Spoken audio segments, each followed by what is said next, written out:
Okay, shall we move on with the CCVS?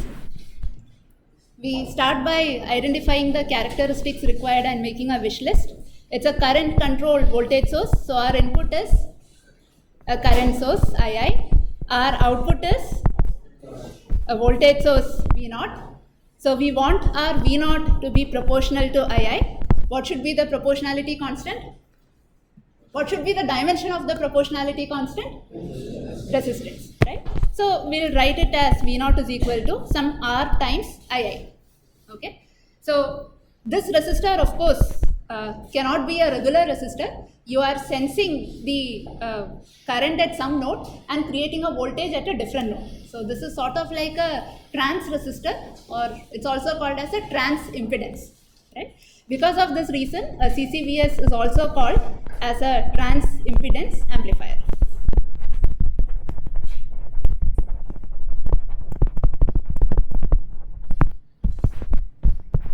Okay, what do we want our input resistance to be? It has to be 0. Output resistance should also be equal to 0, right? So let me start by looking at this equation. We want our V0 to be equal to R times II, right? So intuitively we understand that we are going to compare V0 with R times II, right? So I could directly write the quantity V0 minus R times II to be equal to 0, because V0 minus R times II is going to be sort of like the error signal which we will use for controlling, right? Now how do I generate this voltage? Let's say I have a potential which is at V0, right? I want to generate the voltage V0 minus R times II. How do I do that? Of course, I have a current, my input current is II, right? We'll bring in the other non-idealities such as RS after we have a rudimentary circuit. We'll not worry about it yet. Now, how do I generate V0 minus I times R?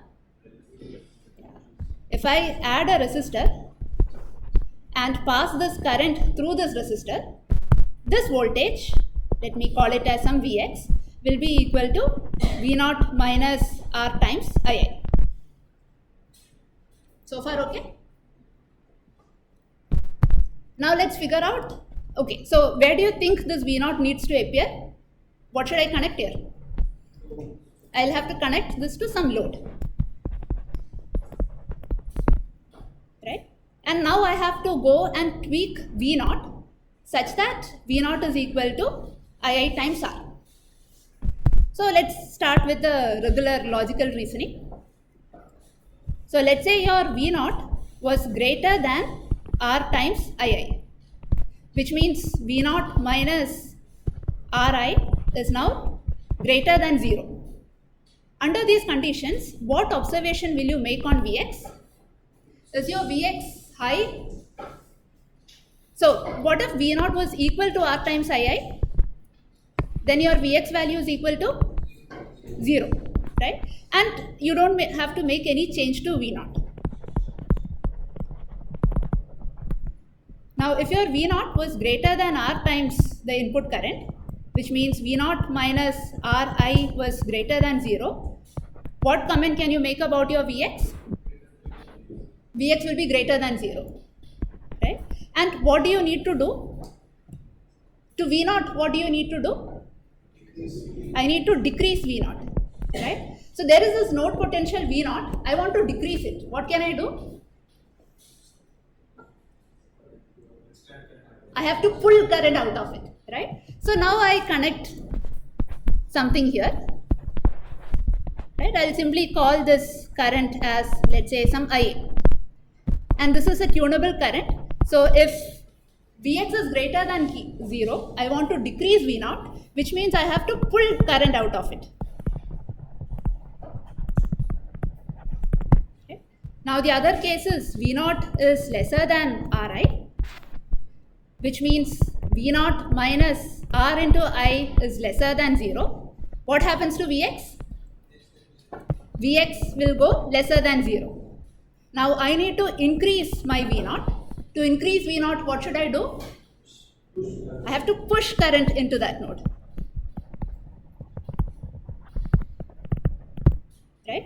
So all that we are saying is I need to either push or pull current out of that particular node, and this current has to be proportional to, looking at this, can you comment what this current should be proportional to? This should be proportional to Vx. This should be proportional to minus Vx. Should be plus, right? Yeah. Yeah. So Ia has to be proportional to Vx, right? Now what should be the proportionality constant? This should be equal to some sort of conductance. So there you have it. This is of the form I is equal to some Gm times Vgs. So now how do I make the connection? Right. So I can keep the source node at ground, right? And if this is my V0, right, I need to make sure that the gate node is of the potential V0 minus I into R, right? And that is possible if I connect my current source like this. Do I need to do anything else? I need to add the load resistor.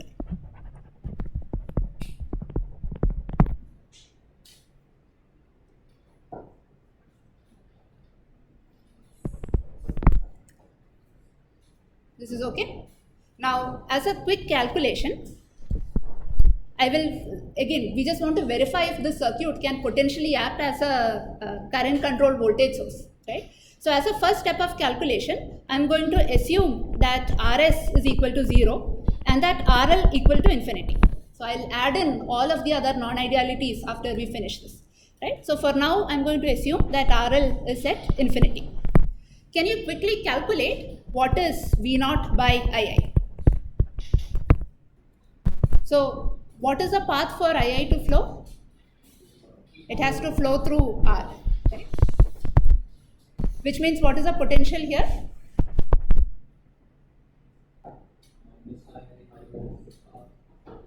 Should it be minus or plus? Current will flow from higher potential to lower potential. Okay? So you can assume that this node is at some Vg. Okay, then what is V0? Okay, what is the current through the MOSFET? This will be equal to Gm times Vg. Now, where is this II flowing out of? R. Then after this, where should I draw the line? So the current has to flow like this, right? Because I have assumed RL to be infinity, the current has to flow through the MOSFET into II. Is that clear? So now can you substitute the values and tell me what would be V0 by II?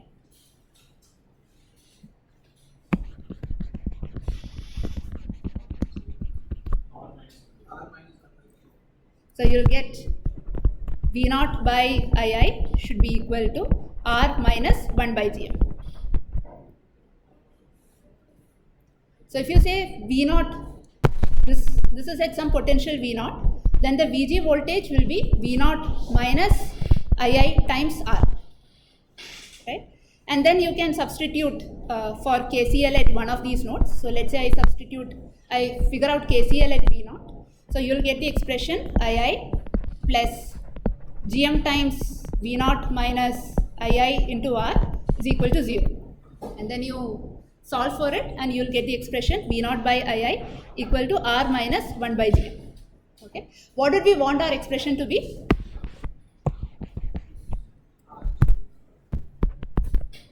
We wanted it to be some R, right? Instead we have gotten R minus 1 by Gm. So when is this condition true? If R is much greater than 1 by Gm, or in other words, we come back to same old sort of condition, GMR has to be much greater than 1, right? So if you satisfy this condition where GMR is much greater than 1, then V0 by II reduces to R. Is that okay? Now let's quickly calculate Rn. we'll calculate Rn with the assumption that RL is infinity and Rs is 0.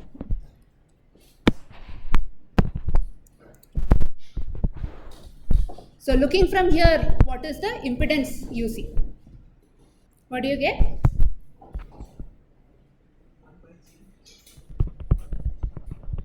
1 by Gm. Everybody gets that?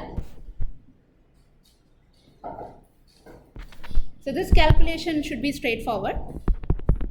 Let's say I connect a test voltage here. The same test voltage goes as the gate voltage. And then you have an R here.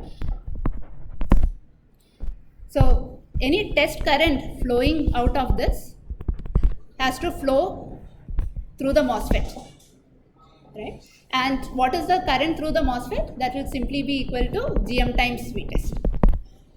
So effectively you get 1 by Gm. And if you wanted your Rn to be much smaller, what do? Ideally, what is the Rn you want? Ideally, you want it to be 0. So what should you do? You make your Gm as high as possible. Again, quickly calculate R out. So to calculate R out, you need to connect your test voltage here and check out what is the resistance you see here.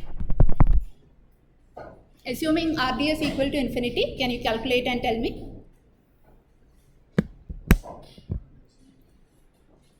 What do you get? R out is also equal to 1 by Gm. Is that clear? Is that clear to everyone why R out is 1 by Gm? R out is also equal to 1 by Gm. Ideal value is 0. So again, make your Gm very large, right? So I have ignored a lot of non-idealities in calculating the gain, Rn, R out, etc. for a CCVS. So let's bring in everything else. So you have some input current, comes with its own resistance Rs. This is connected to the gate.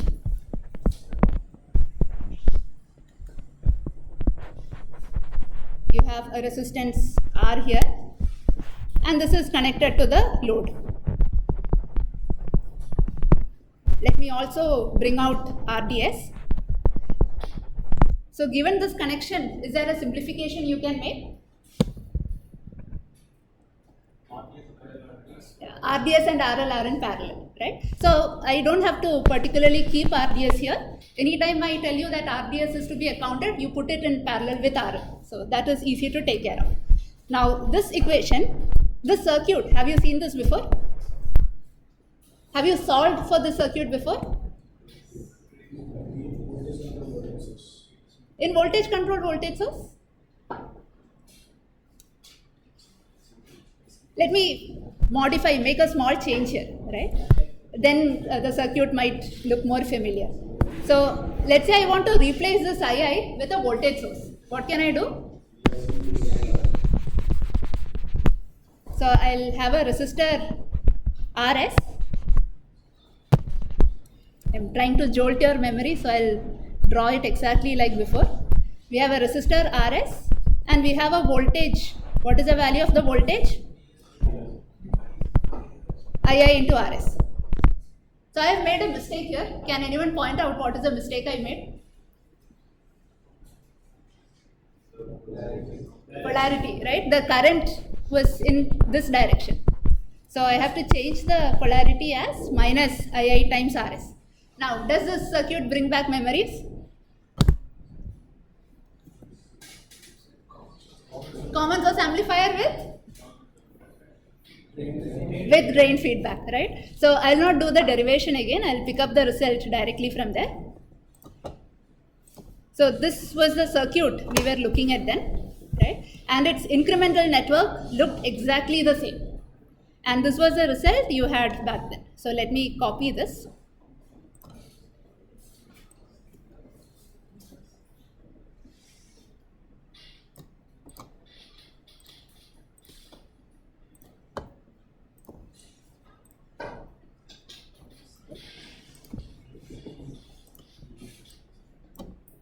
So this was the result when you were looking at a common source amplifier with drain feedback.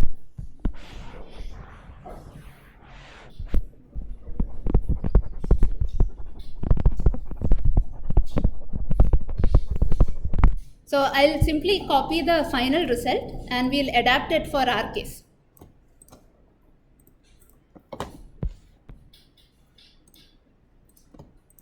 Right. So instead of Vi, I have to replace this with just Ii or something else. Minus Ii into Rs. Right. Now on the RHS, I want to get this expression in terms of resistances instead of conductance. So what I'm going to do is, I'm going to bring out all the conductances outside such that I'll get 1 by some resistance form inside the bracket. Okay, so first change I'm going to make is, there is no Gx or Rx in our circuit. What is the variable we have used? This was Rx earlier, instead we have used R. So I'm removing all the X, okay. So V out by II equal to, the signs get cancelled, Rs into Gs will give you 1, and I bring G outside. So this becomes Gm times R minus 1 divided by, in the denominator I'm going to bring out Gs, G and Gl. What do I get here? 1 by, this is 1 by GL plus 1 by GS plus GM by GS into GL plus 1 by G. Right? Now it's just easier to write in the form that we require. So this is G and G will get cancelled. There is GS and GL in the denominator, so I can directly write it as RS into RL. This is GMR minus 1 divided by 1, sorry. This becomes RL plus RS plus R plus GM times RS into RL. Okay, so I have got an equation. What is the first thing we do?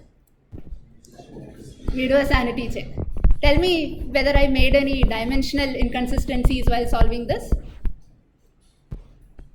This is of the form V out by II. So what should be the dimension of the LHS?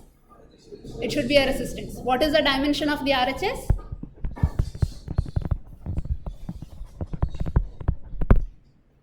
Is it resistance? It is resistance. So no dimensional inconsistencies, right? Now, what is the result that you already know? We solved this under certain conditions, right? What was that condition? RL was infinity and RS was equal to 0. Please solve it for those conditions and tell me what result you get.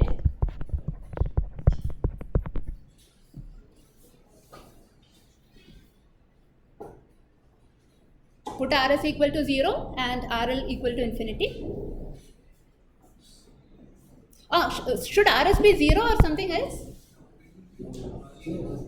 RS is 0? No. So the question is this condition correct? What is RS for us? It's a source resistance. What is our input source? Current source, right? For an ideal current source, what should be RS? Infinite, right? So both of them are infinity.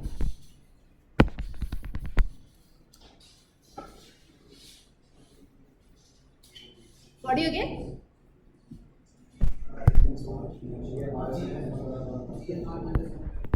GMR minus 1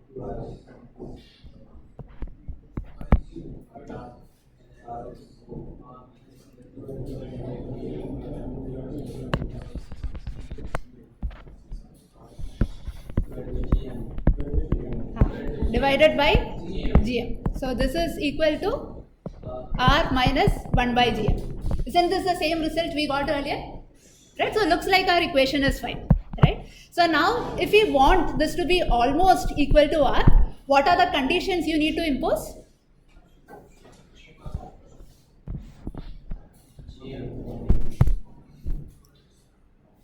So from the denominator, right, we already expect this term to dominate. right? So let's assume that this term is dominating. So let's say GM RS RL is much greater than RL plus RS plus R, right? And on top of it, let's also assume that GMR is much greater than 1. Now what does this result become? This becomes equal to R, right? That's all. Now I have directly written that GMRS into RL should be much greater than these three. Does that result make sense to you? So which of the three resistors do you think is likely to dominate? R? Why R? RS? Why RS? We expect RS to be infinity. What do you expect out of RL? It's a current controlled voltage source. The next stage is sensing a voltage. Right? So we ideally expect both RS and RL to be very large.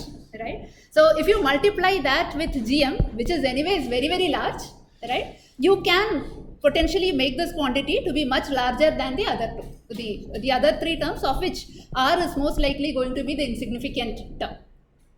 Okay. So in other words, if you make sure, so typically we would try and make sure that GM RS times RL is individually greater than all three terms. So you'll make sure this is greater than RL, this is greater than RS, and of course it will be greater than RL. Right? On top of it, this condition also needs to be met.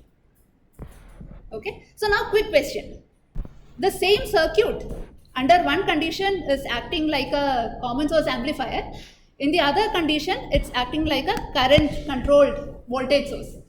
So how do you know whether it's acting as a common source amplifier or a current controlled voltage source? If I give you the circuit and the component values, will you be able to quickly figure out what is the difference between the two circuits? Value of R, right? Our condition earlier was that Rx had to be much larger than GM times RL times RS. Our condition now is GM times RL times RS has to be much larger than the other resistances. Right? So the same circuit, same sort of configuration, depending on how you choose the value of the resistance, it can either become a current controlled voltage source or it could become a common source amplifier with drain feedback. Is that clear? Right, the last step is of course to bias this circuit.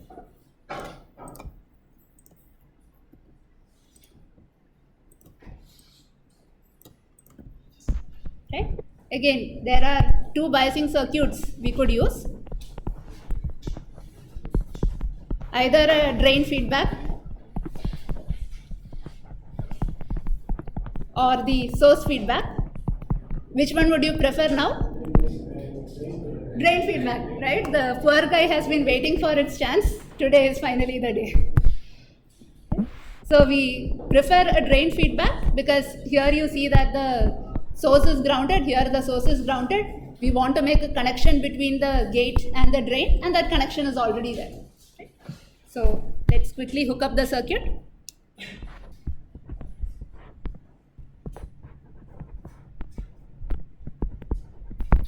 This is all I need to make the connection. I have introduced the resistor value R here. Does anything change in the biasing conditions? What is the current flowing through R? 0, right? So therefore there is no potential drop across R. Therefore the gate voltage, the drain voltage, nothing changes. Right? So this is perfectly fine. Now I need to connect my input source. So through a large capacitor,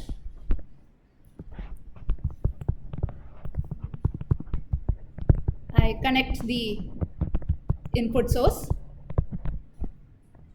The output needs to be connected. So again, through another large capacitor, I connect the output.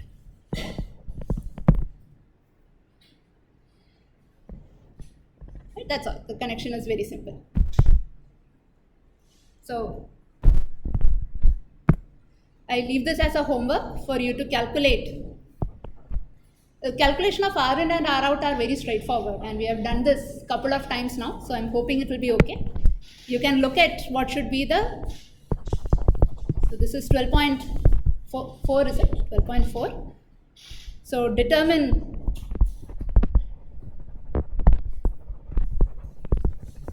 limits on C1 and C2. And also think about how the input signal swing limits should be.